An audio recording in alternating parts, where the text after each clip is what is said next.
On this video, let us discuss about civilization in ancient China. በዚህ ቪዲዮ ደግሞ ስለ ጥንቷ ቻይና ታሪክ እንማራለን ማለት ነው።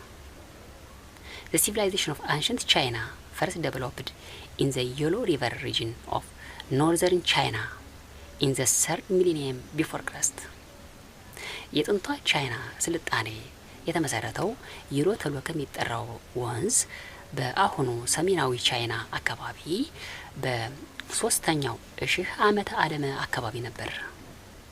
Chinese civilization expanded over time to present day Chinese central and southern parts. የቻይና ስልጣኔ ቀስ በቀስ እየተስፋፋ ወደ አሁኖቹ ወደ ማዕከላዊ ቻይናና ደቡባዊ ቻይና አካባቢዎች እየሰፋና እየበለጸገ የመጣ ነበር።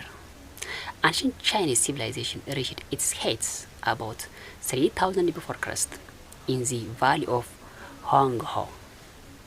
የጥንቷ ቻይና ስልጣኔ እጅግ ከፍተኛ ደረጃ የደረሰው በ3000 ዓመተ ዓለም ሆንግሆ ተብሎ ከሚጠራ ሸለቆ አካባቢ ላይ ነው። The first dynasty in China was called Shang, stayed from 1700 up to 1122 before Christ. የመጀመሪያው የቻይና ስርወ መንግስት ሻንግ ተብሎ ይጠራል። ይህ ሻንግ ስርወ መንግስት የቆየው ከ1700 እስከ 1122 ዓመተ ዓለም ነበር።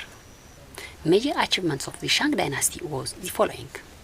For instance, the creation of bronze vessels, war chariots, and a writing system.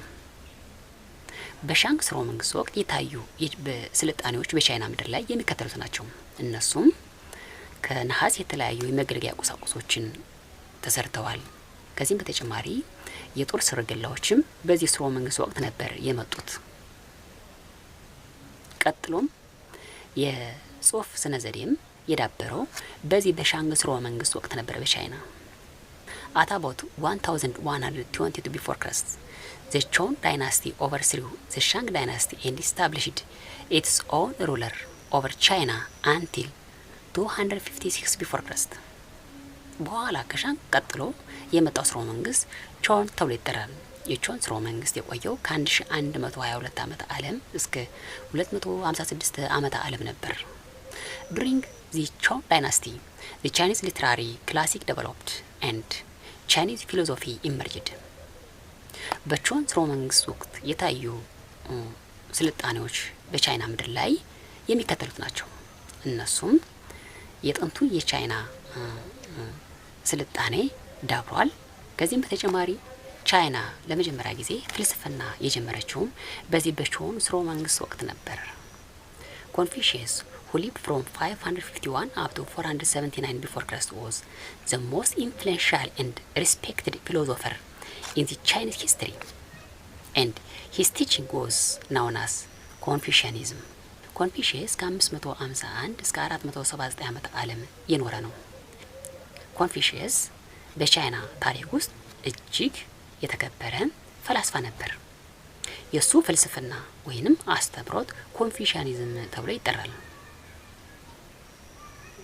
Confucianism teaches the importance of a well-ordered society in which parents rule their children, men lead women, and the educated judged ordinary people.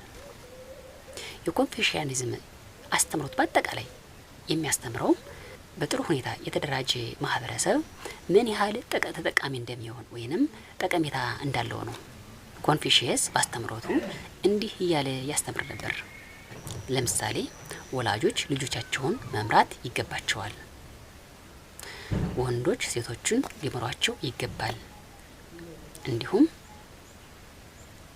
የተማሩ ሰዎች ተራውን ማህበረሰብ ዳኛ ሆነው ሊያገለግሉት ይገባል ብሎ ያስተምር ነበር። The ancient Chinese constructed the Great Wall of China to keep out invaders from Central Asia. ጥንት ቻይናውያን ከማዕከላዊ ኤዥያ አካባቢ የሚመጡ ወራሪዎችን ለመከላከል ሲሉ ታላቁን የቻይና ግንብ ገንብተዋል።